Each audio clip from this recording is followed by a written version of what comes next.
Hi everyone. This is a brief overview of how to do your educational philosophy paper. Throughout your career, you're going to be asked often, what do you think is the purpose of education?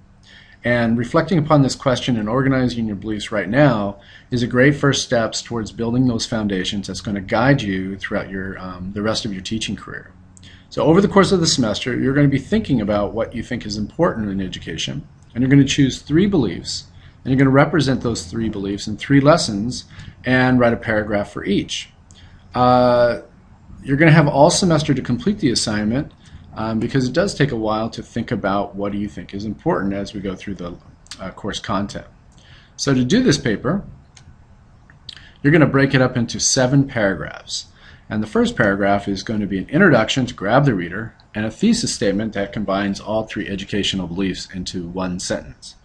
Then paragraphs 2 and 3 are going to be on educational belief number 1, where you explain why you think it's important and give the lesson. And then notice that it repeats for belief 2 and belief 3.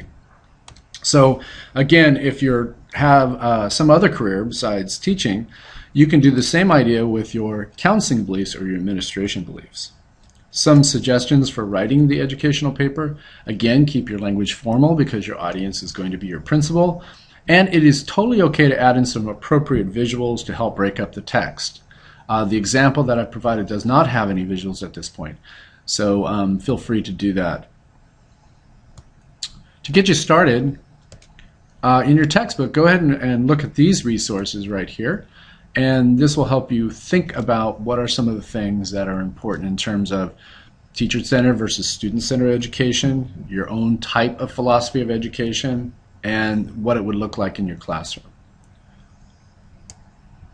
To write paragraph 1, introduction and thesis statement, you would basically list the 3 educational beliefs you have, and then you would link them together in a thesis statement.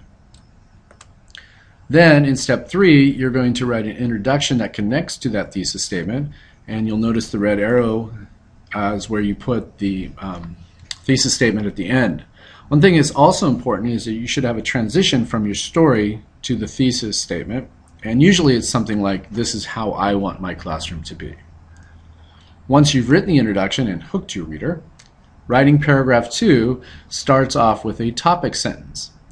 Please make sure you avoid statements of importance that are vague or do not address why it's important to education. So for example, starting off your first belief with, I think schools should reach out to communities because I think it's really good and it's important to me, is not as good as saying, I think schools should reach out to communities because schools should reflect community values to help students be productive citizens, which is much more specific.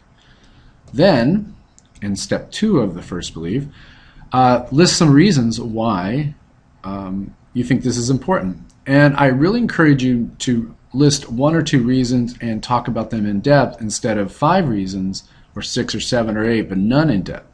So if you look at this poor example, there's just a list of reasons but no in depth, and better is when you have one idea and you keep talking about it. Once you've written paragraph 2, you want to illustrate it with an example. And I'm asking you to actually name an actual lesson and describe it.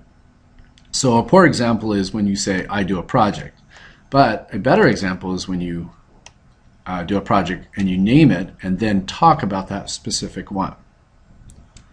To write the rest of the paragraphs, all you need to do is repeat like you did belief 1. So belief 2, give a support your belief with a 1 in-depth reason, and then give a lesson example, and the same thing for beliefs 3. Notice I'm not asking you for a conclusion. You're welcome to write one, but you've already said what you need to say, and so in philosophy papers we don't need to sum them up. Then if you want to see how it's graded, click on the rubric, and if you want to see an example of what it might look like, go ahead and click on the example. Okay, it's pretty straightforward. Good luck. Let me know if you have any questions, and great, thank you.